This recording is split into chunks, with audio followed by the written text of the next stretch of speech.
We have different experiences in life, evil situation and good situation. Let us try to define this situation that I am experiencing now. Is it because a temptation or a trial, a test? When you say temptation, the evil effect is, we can call that punishment, because you have done an evil thing. Just like Sodom and Gomorrah, you cannot say it is a trial, it is a test. They have committed against the sixth commandment, the ninth commandment, thou shalt not commit adultery, thou shalt not covet thy neighbor's wives. Yan, and then lalaki to lalaki, babae to babae, so they are no longer following the natural way. So it was a kind of punishment. It was a kind of condemnation because of the evil they have done. What about trials? What about tests? The purpose is to strengthen the faith. We experience going to school. We study. And we experience also, after 1 month teaching, something will be done. What is that? A test. The teacher will make an examination if you have absorbed all the teachings within a month. It is to test whether did you learn? That is in the mind. But when you say test in the heart, it's more on pain.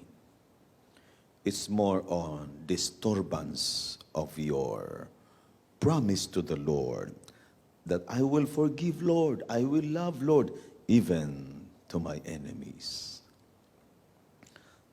God is testing you to strengthen your faith.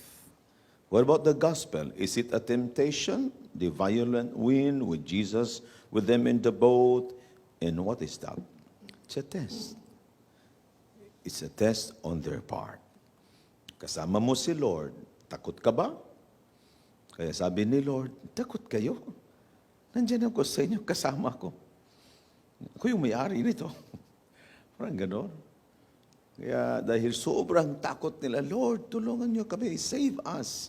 Kasi we're about to sink. Why are you terrified? I am with you, oh, you of little faith. Kaya minsan makikita natin the degree of our faith through test. The test that God will allow us to experience. Yan, i-examinin tayo. And are you open? Open po ba tayo sa mga pagsubok na ibibigay ni Lord? If you're open, so you are willing to accept. But if you're not open, ang resulta, magdadabog ka. Magiging reklamador. Lord, nagsisimba ako araw-araw. Lord, dumutulong ako. Lord, ganun. Parang si Lord may utang sa'yo. Isasabi mo na lahat na nagawa mong mabuti at isasabi mo na sa Kanya, bakit ginawa mo ito sa akin? Ganun. Di man lang titingin sa cross na sinapit ng Panginoon. So in our life as Christians, we can also invoke the event of Elizabeth. Ano nangyari sa kanya, no? She was suffering about her husband. Anyway, namatay yung asawa niya kasi babae, ganyan, in the political arena. So namatay, and then, nag-retire na lang din siya sa kanyang trabaho, and then she focuses on helping the poor, prayer, generosity, ganyan. Until such time, the kingdom nagkakaroon ng gera. No? And then she intervened. She was successful, but in the event of her intervention, she died. Doon siya namatay. So there are moments in our life na kung saan tayo ay yayanigin ng ating pananampalataya. If the Lord will test you, if the Lord will bring trials in your life, He wants you to elevate. Sige, go back to sa exam sa eskwelahan. Kung ikaw ay papasa sa exam, may mangyayari ba o wala? Meron. Ano mangyari? You will elevate. Amen? May instructions na naman, ganyan. Tapos, i-examinin ka. Tapos, pumasa.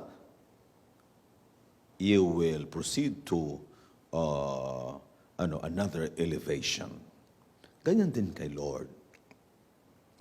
There are degrees of love, degrees of relationship, and degrees of spirituality. Siguro sa paglilingkod mo kay Lord, gusto mo pang palakpakan. Paglilingkod mo kay Lord, gusto mo pang i-acknowledge. Paglilingkod mo kay Lord, hindi man lang ako ine-appreciate or pinasasalamatan, yan, naghahanap ka pa ng ganon. So, it's okay. Kasi nandyan ka pa sa first step when you serve the Lord. But there is more to that. Na sa paglilingkod mo kay Lord, dapat hindi para sa sarili. Naglilingkod ka kay Lord para kay Lord.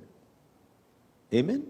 No matter pupurihin, no matter hindi ka mapalakpakan, no matter na hindi ka na-acknowledge sa ginawa mo, that's good. Why? Matthew chapter 6, 1 to 18, di ba?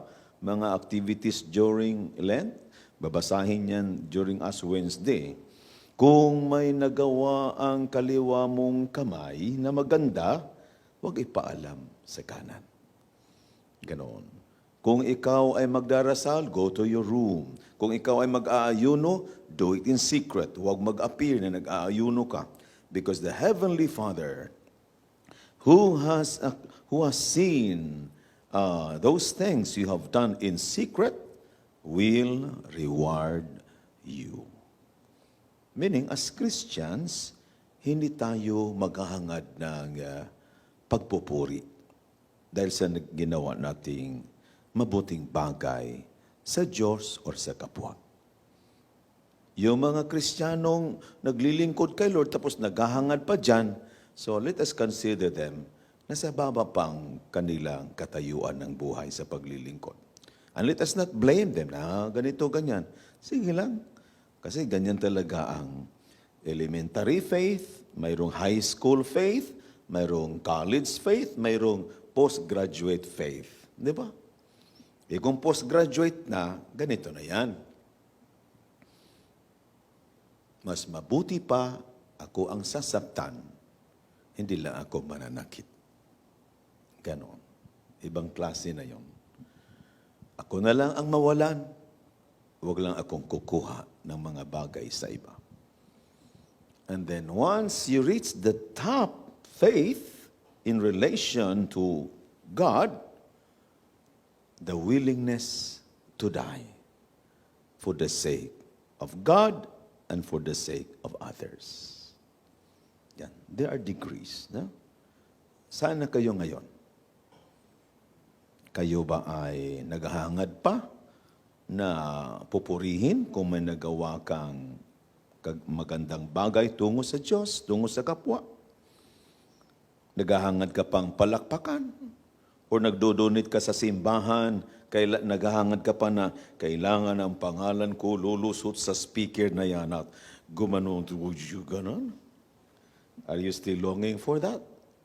Kung hindi lumusot, hindi nabasa ang pangalan mo, 1 million ang donation mo, kunin ko kasi hindi nabasa ang aking pangalan.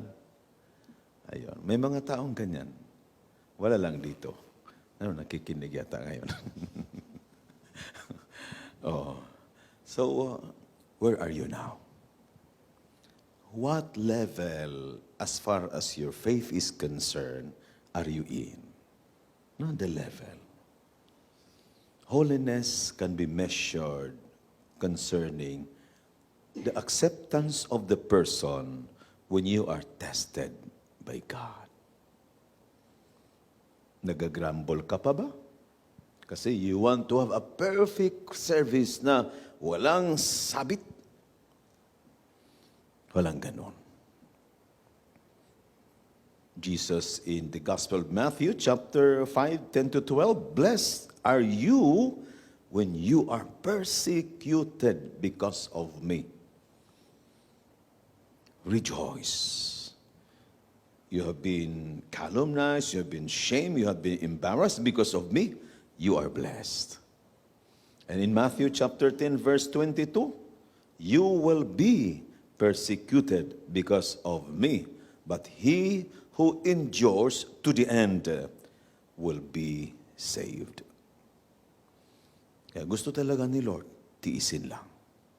All the trials in life, welcome it in your life, as Jesus did on his part. Now, as Christians, how to do it? We live in a comfortable office, aircon, sasakyan, aircon, pag-uwi sa bahay, aircon. What a Christian life. Kaya, tuwing mayroong discomfort, dadabog agad. Naku, bakit ganyan? Reklamador. What about doing something also that you are open to pain? Open to be hurt. Just like him. Amen? Did Jesus pose that kind of feeling and decision in his mind? I am open to pain. Do you see amen? Amen? Open to pain. Kaya hindi siya gumanti.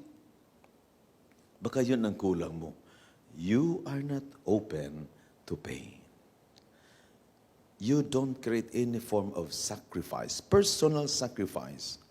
This is modesty aside. Itabi natin yung pagmamayabang. Tuwing magro-rosaryo ako, I don't used to sit. I used to kneel. Purpose, little pain in my knees. Dahil sa ginawa ko na yan, araw-araw, and I want, Lord, this grace, blah, blah, blah. I cross my arm. Ganyan. I want to experience a little pain in my shoulder, and I do believe Jesus experienced it also. Amen? Ganon.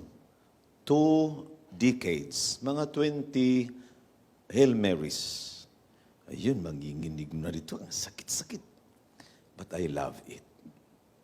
Now, may mag-insulto sa akin. Now, may mag-disobey, ganyan, blah, blah, blah, or whatever situation, na parang gusto ng diablo magalit ako. My body is ready. Hindi ako madaling magalit, hindi ako madaling mairita. Hindi. I cannot remember when was my last anger. Every day is at peace. No? Nasasaktan pero di nagagalit.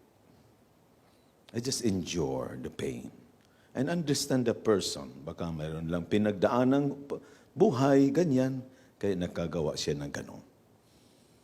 So try to be open also to hurts and pains. And even do it alone in your room. Kung gusto niyo sundin ginawa ko, maganda rin. After my rosary, then the Divine Mercy Chaplet, ganon. Rosary in my right, and then the crucifix at my left. Then I will say, Eternal Father, I offer you the body and blood, body and blood of your Son, Jesus Christ, in atonement for our sins and those of the whole world. Yan. Sakit din dito. So, rosary and the Divine Mercy. Ganyan. So, you may do on your own, like fasting, or you will deprive yourself like, hindi mo na mag-TikTok ngayon, ganyan. No? You allow yourself to be hurt sometimes.